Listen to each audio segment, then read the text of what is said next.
Thanks, Chris. Hello, everyone. I'm Nizar Romandhane. I work for Arm.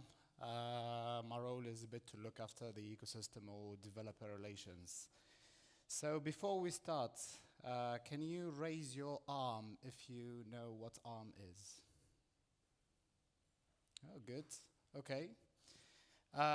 So I'll be going through that in the beginning. So where we fit in the smartphone is actually we design the processors and GPUs that power most of these. We are mainly associated to the main application processor that your games run on. We have two brands. Cortex is our brand for the central processor, the CPU. Mali is our brand for the graphics processor, the GPU. But actually, in typical smartphones, you have far more than one ARM processor and one GPU. We have roughly around 10 or more now in all on the phone, managing the flash, the SIM card, the communication, and so on. But the main processors you care about are the ones in the application processor that allow you to run your games. So we design these processors only. We don't make the chips themselves. So our customers do these chips. We are a design-only company. So how do we make money then? So our business model is based on R&D mainly. We design the processors that takes us roughly 2 to 3 years to create a processor from scratch, from idea. We incur the first cost, so all of the R&D is incurred on us. We start licensing these processors to the chip companies, Samsung, Qualcomm, and so on. And then we get the first revenue, which is the license. Doesn't cover all the cost. So the second revenue stream is the royalty revenue stream.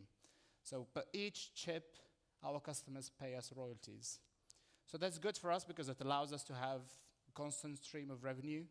But the most important thing is it gives us a very accurate view on the market because our customers have to report how many chips they ship, how many ARM processors.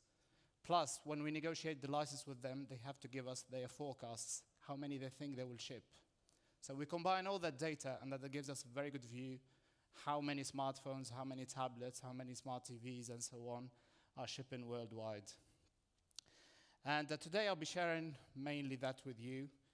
I have only 10 minutes, so I'll focus mainly on numbers. That's probably what you guys would like to hear about the most. So today we think that there are 2 billion people using smartphones out there. Overall, 6 billion people connected with ARM-powered technology. Their smart TVs, set-top boxes, a lot of other devices. The second fact is that tablets now sell more than PCs. So people buy tablets as their primary compute device rather than PCs. And our market share across all these devices is relatively high. We have a high presence in mobile. Mobile is associated to ARM. More than 95% market share in smartphones and tablets. But we have also high market share in smart TV and set-top box. More than 70% of smart TVs are powered by ARM processors. We have also presence in mobile or portable gaming consoles, PSP, etc. 95% of these are also powered by ARM, and also digital cameras. We have also graphics processors, and we started these later after our CPUs. And with these, we have managed to gain a market share relatively high, not as high as our CPUs, but one Android device in 3 has an ARM also GPU, as well as the ARM CPU. Across the devices, there's 20% in Android smartphones, higher in Android tablets, 50%, and actually in Android DTVs at more than 70%. These are numbers about our licensees. And Mali 400 is actually the highest shipping GPU in all these devices. That's the GPU that's in the S2, most of the S3s, and a lot of the cheap Android smartphones, tablets you see out there. So today, I'll be sharing a little bit our view on mobile trends. I focus mainly on volumes, our predictions. In 2017, there will be roughly over 4 billion connected screens across smartphones, tablets, smart TVs, and so on. You can see the biggest part of that is actually mobile devices. Media players still will be there, but tiny market share.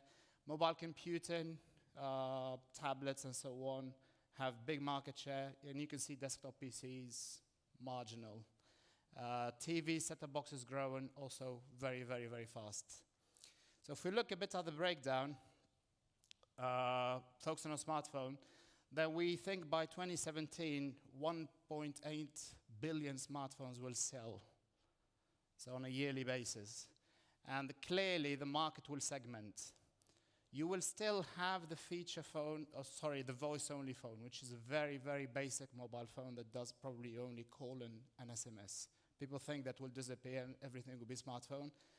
No, we think around 700 million of these will sell, which means the rest will be smartphones, 1.1 billion smartphones.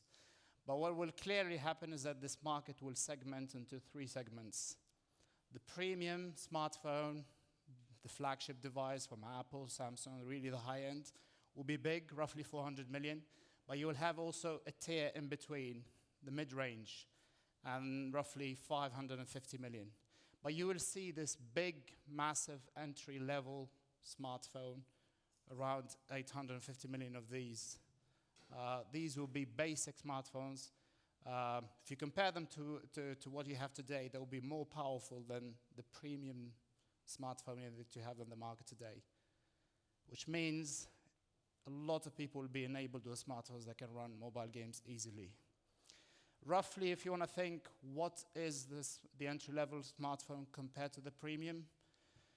We work to ensure that the premium smartphone becomes mid-range the year after, and then entry-level a year after that. So in 2 years, what was the premium smartphone becomes the entry-level smartphone. So if we look today, the S5, for example, from Samsung, in 2 years from now, 2016, that will be the entry-level smartphones in terms of performance. These are smartphones that will be selling at less than $100. Looking at smart TV, which is a market that is growing very fast. Why am I talking about smart TV today for you guys? It's mainly smart TV. We like to think of it as a gigantic smartphone. It shares the same CPU and GPU than most of the smartphones that you're used to, so ARM processors. But it has a big, massive screen. And a lot of these, particularly in China, use also Android, so exactly the same operating system from the smartphone ecosystem. The controls are different, but that means there is an opportunity for mobile content or the mobile ecosystem to be ported to smart TV. So this is a market that you should look at because it has grown a lot. You can see that overall the TV market is stable, but the market or the percentage of smart TV in that market is growing very fast. And by 2016, probably you'll have around 160 million smart TV selling every year. If you compare that to maybe two consoles, which are selling maybe at 10 or 16 million per year, that's 10 times more than consoles. I'll come to in a second why I mentioned consoles. A bit about technology trends. What are you going to see going forward? You'll hear a lot the term big, little.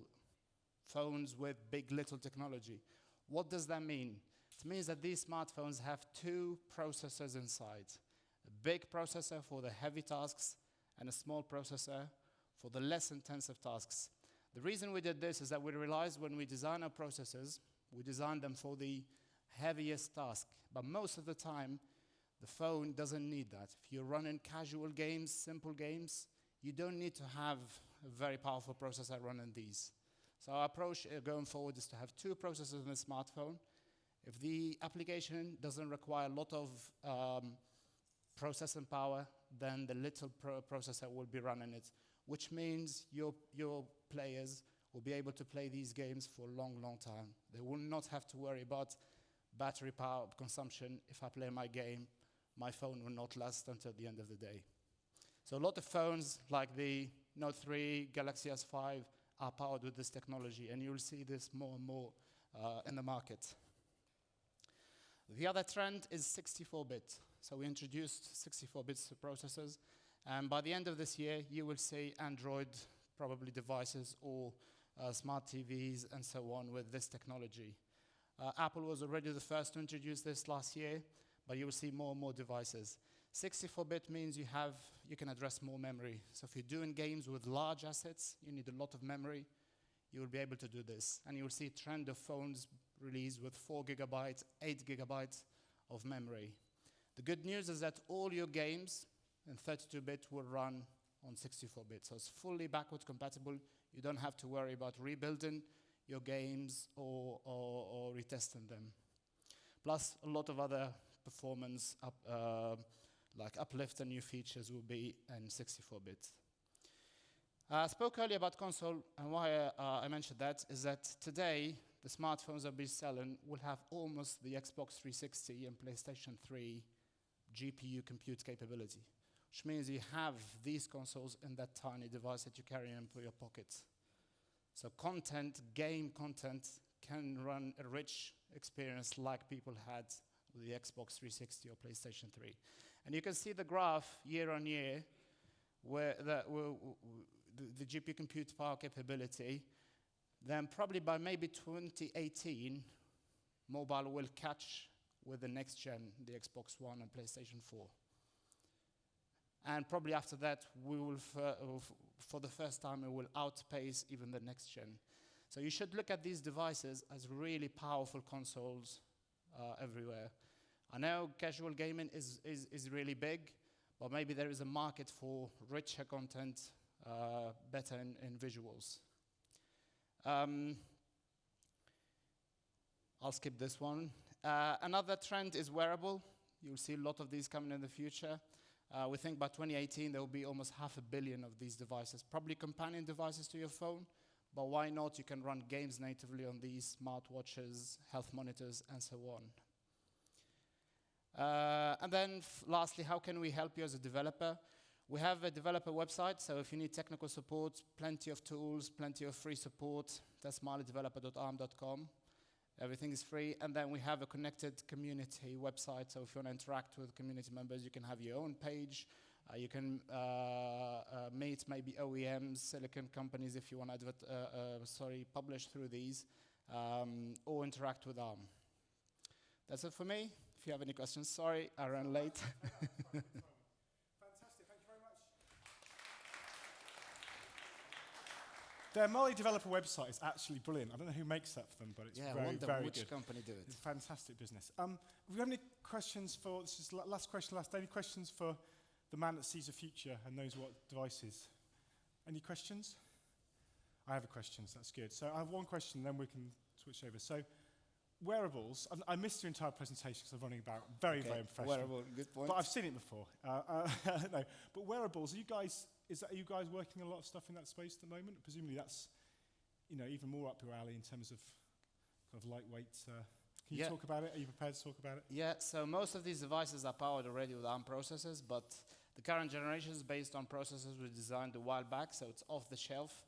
But now we're designing processors specifically for that market, so even lower in power, more tailored to that use case. Okay, fabulous. Okay, so wearables will be big. Yeah, everybody's telling me they're big. I'm not sure it's going to work, but our prediction, 500 million at least by 2017-18.